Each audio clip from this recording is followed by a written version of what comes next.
Thank you for being here. Mike Soelberg, Chief of Police with Gilbert Police Department. As I stated, thank you for being here. With our community as safe as it is, I have not had to do a lot of these press conferences, as many of you may have noticed. Going forward, we'd like this to be more of a relaxed setting, so we can continue to develop an ongoing conversation about the teen violence investigations. It's been a busy week, and I want to get straight to your questions, but before we begin that dialogue, I want to emphasize that we recognize any arrests made in Gilbert-related cases likely won't lessen the pain and hurt that the family and friends of Preston Lord are experiencing. It is our hope, however, that these arrests will bring some level of healing for any victims of teen violence in Gilbert. As I shared last week, our officers and detectives have been working tirelessly around the clock for weeks and months. Their efforts have been behind the scenes, but now the community is starting to see the results of their incredible hard work. I also want to acknowledge the valuable contributions that have come from the community and the media in the form of tips and supplying new evidence to us. Some of our investigations were previously inactivated due to lack of sufficient evidence, including the ability of some victims to not be able to identify their alleged assailants. This has been rectified by the community supplying additional supporting information to us, so thank you, we appreciate it. There are still a few cases where victims previously declined to assist with prosecution. We absolutely respect those decisions. We also will continue to ask that if anyone has knowledge of a past or potential future acts of teen violence, please come forward and share what you know. Having said that, please, we all need to pause and remember not to circulate information unless it has been verified, verified again, and even verified again. There are many innocent people, along with the victims and their families, who are being hurt by inaccurate information and harmful speculation online. There are even small business owners and residents who have been hurt and or harassed by inaccurate information being shared online. Please be cautious and again, verify to the best of your ability the information you are sharing online. As stated yesterday, we made 3 arrests related to aggravated assaults which occurred in November and December of 2022. While we did make arrests in these cases, both of those cases remain active investigations. We will continue to seek justice for all of our victims as we seek to hold those accountable for their violent acts. Now I'll take any questions you may have. Chief, do you have... Just going to get the microphone for you. You teach me. Chief, thanks for holding this again. I just want to ask you a couple questions about the total of arrests that we made. What is the total arrests so far since the start of January? The total of arrests? Yeah. We had 10 prior to last week. We had 1 earlier this week and 3 yesterday related to teen violence. We did have 2 additional yesterday that were related to additional investigations that came from that. So an additional 4 arrests this week plus the 10 last week. Gotcha. And then I did want to ask about one of those cases, as I looked up the name here, 22-year-old Tyler Strochia, not sure how to pronounce that last name, accused of selling marijuana and other narcotics and sexual conduct with a minor. How is he tied to potential teen violence? So in conducting an investigation into a threats case involving some teen violence, from that investigation, that led us to investigate Mr. Strochia for the crimes that you just alluded to. And so we concluded that investigation. That threats investigation is still active. However, the investigations that came from the other information we came across, we made those arrests for both the sex crimes and the drug-related charges.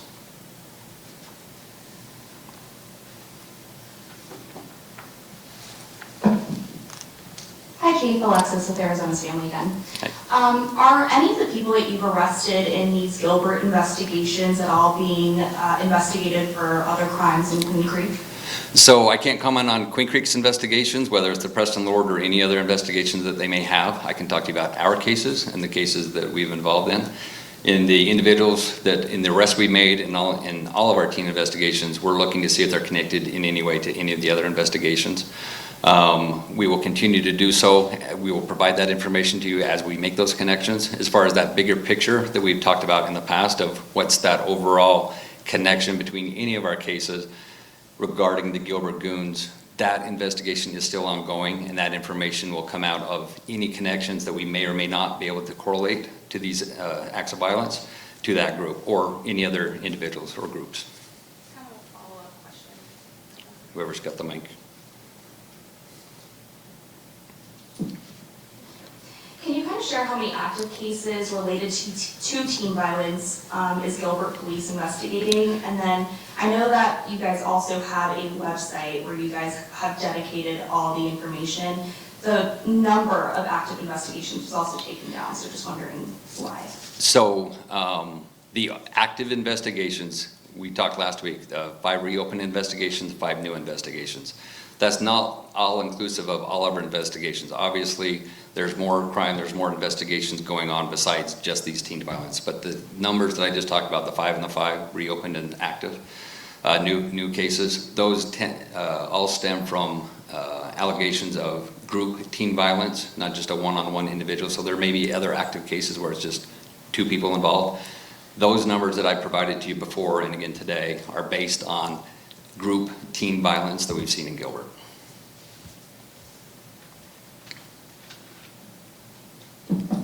Hi, Chief Jackie with Telemundo, Arizona. A follow-up question to that. Could you clarify how far back does this investigations go? So we have looked at the last 2 years specifically, from roughly February of 2022. That doesn't mean that's all we looked at. We are looking at all of our teen violence cases to see if there are additional information that could help us with these investigations. The investigation that I spoke to over the last 3 months since December are regarding the group teen violence. And so we have looked back for 2 years specifically in those. Obviously, we started with the individuals that we knew were involved in some of these incidents. We looked at their involvement to see if there's any other cases that we may have connected to them. So we're not limiting it just to a 2-year view. If we find additional information that takes us to other investigations, we'll continue to do so.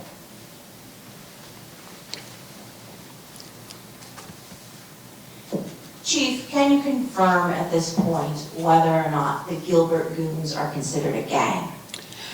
That will be part of our investigation in the Gilbert Goons investigation. That is ongoing. I can tell you we've made progress in that investigation.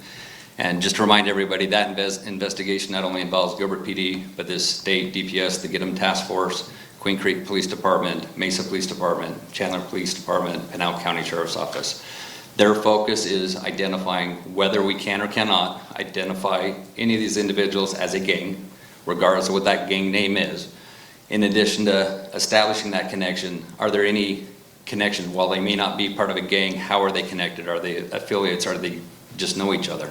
So that I can't provide to you yet. That will be part of our investigation into the overall involvement of all these individuals to see if they are connected.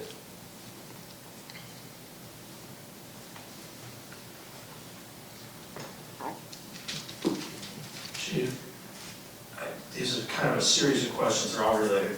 How many videos, how many attack videos do you currently possess? I don't have the number right off the top of my head, but I'll give you some of the examples. So a lot of the videos that we received, part of why it's taken time to review each of those, we have to make, is it a new video?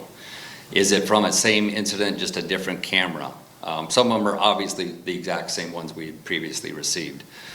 What we've seen, as I mentioned last week, out of our 5 new cases, I believe 4 of those came from videos that we had never seen before. And in those situations, we had one that a report was made, and that's one of the arrests we made from the garage incident, where a report was made, but we were unable to, we exhausted all leads, we didn't have any suspect information. We received a video in regards to that in end of December, and that's one example where we were able to make an arrest. In addition to that, one of the other arrests that we made yesterday was in regards to a crime that was There was no call for service, there was no report, we had no idea about it until the victim courageously came forward and told us that he was a victim in that case. There is a very short video on that case as well. But in that situation, it was never reported to the police department. Once we received it, we quickly, actively worked that investigation. We're still working on that investigation, but we did make some arrests in that investigation.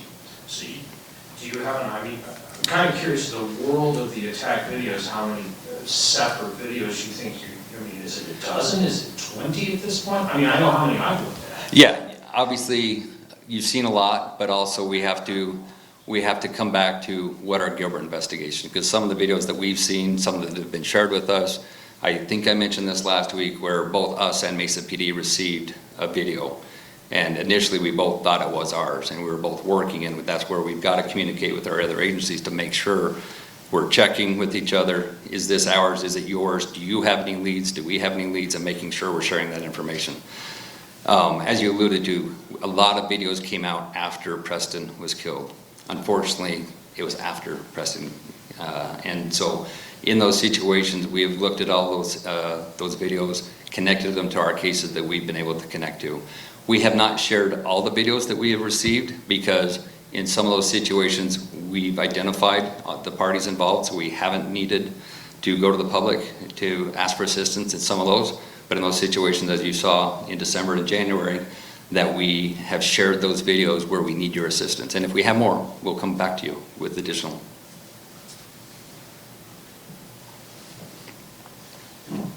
Hi, Chief. Heidi Hommel, KTAR. Are you worried about any of the suspects you're still looking into fleeing? Just like this case is no different than any other criminal investigation. You've always have that risk.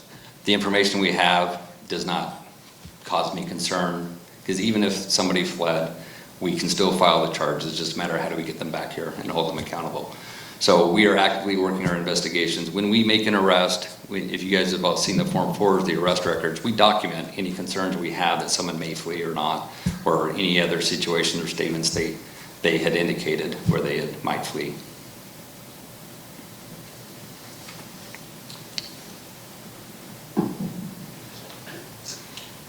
These cases of teen-on-teen violence have obviously impacted a lot of families here in the community.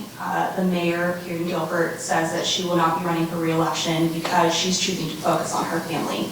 You kind of touched on this last time. You're a dad yourself. How has this impacted you? It's stressful, you know. Sorry.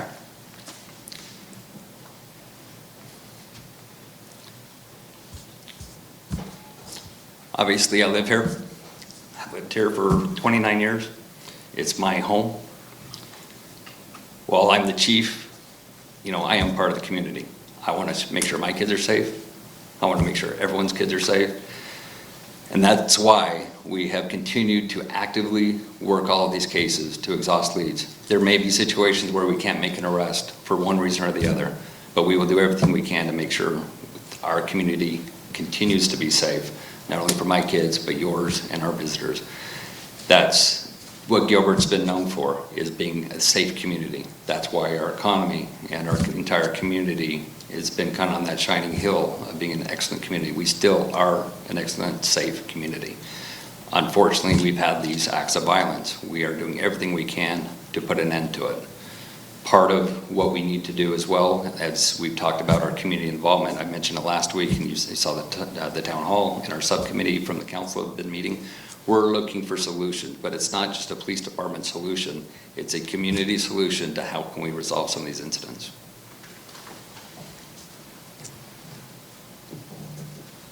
Hi Chief, Lindsay Regas at Fox 10. The In-N-Out case on August 18th. I just got off the phone with the mother of the victim. She wants to know, why did it take so long to get to where we are now? We have those 2 indictments, but her son's case was closed, it was reopened, we had those 2 arrests and 2 indictments. Yeah, if I could clarify, it wasn't closed, it was inactivated. So the information we had, and we discussed this a little bit last week, that we had initial name, we could not establish probable cause for that individual. and we had some conflicting information. We did not have, we received the video, and that's where I mentioned we shared the video with our SROs, hoping that they would be able to identify some of those individuals. At that point, when they were unable to, we inactivated the case. It wasn't closed, it was still open until, just like any inactivated case. If we receive additional information, we will reopen the case and try to pursue justice for our victims. So same thing in that situation, where we inactivated based on what we had. When we started reviewing all of our cases, that was one that was at the top of the list of when we saw that we could get that out to the public and get additional information. As soon as we did, we got that information, we were able to make an arrest. And keep in mind, it's still an active investigation. We are still looking for additional people.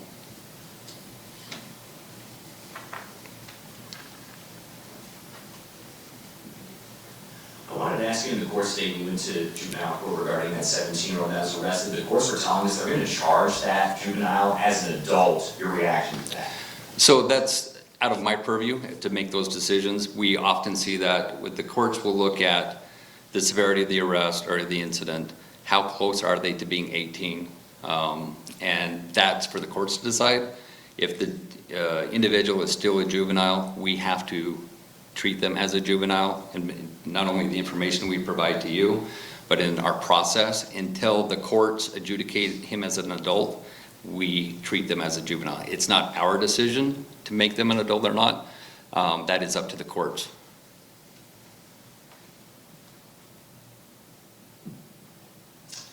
Hi, Chief. Yeah, Tom.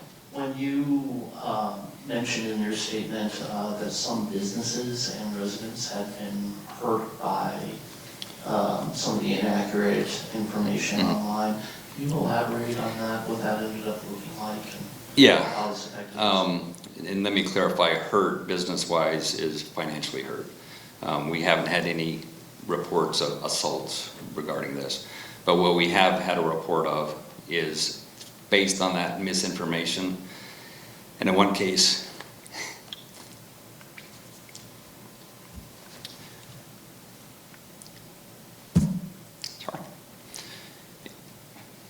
in one of these cases, 17-year-old kid is out playing in front of his house, starts being accosted, being accused of being a murderer, threats towards that kid. And it's all because somebody put that address as a suspect address, and it was wrong. It was inaccurate. So I get emotional about it because I see my kids. I wouldn't want that to happen to them. And because of the lies and the misinformation being shared by people that, for whatever reason, are sharing that information, it's having negative impact. I believe Rachel Mitchell talked about this yesterday with Preston Lord's family. All that misinformation, it hurts the victims. It hurts our victims, regardless of what our jurisdiction is. Everyone wants justice. We can't have vigilante justice. We need people to not spread misinformation.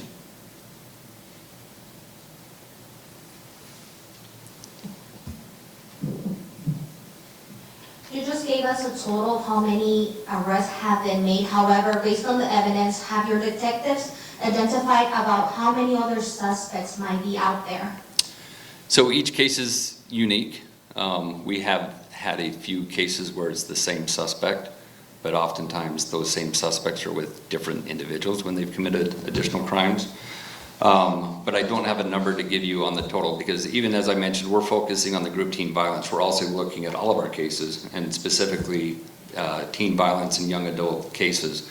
So while we may have a case where either we made an arrest or we're still investigating it, there are other cases, but we've identified all the ones from our initial review that are related to group teen violence. There are other, we mentioned this last week, out of all of our calls for service over the last 2 years, 0.7% were related to teen-on-teen violence. And so there are incidents, a school fight, a one-on-one case, that happens. But and we still appropriately investigate those. But we're focusing on what we're talking about today is the group teen violence.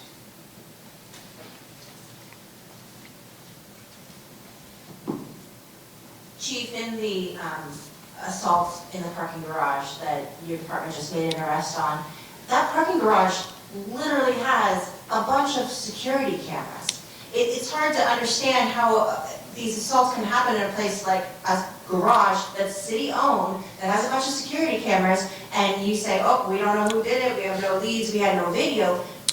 Your own cameras were watching it. Are those not recording? So they're recording, they work. You may have an occasion where they don't. In that situation, that's something I'm looking into as far as that those videos were requested, and I'm trying to figure out why we did not receive them. But we have videos, we have another case at the garage where we have video, and that's one that we charged as well. So our cameras do work in both of our garages, and it was, once we received that video of that incident, we were able to connect it. We did have the report, and that's why, as I mentioned, that they had asked for the videos. And that's, our process improvement, looking anytime there's something like that, what can we ensure that we don't miss something like that? All right, at this point, we're just gonna have 2 more questions. So again, just 2 more questions.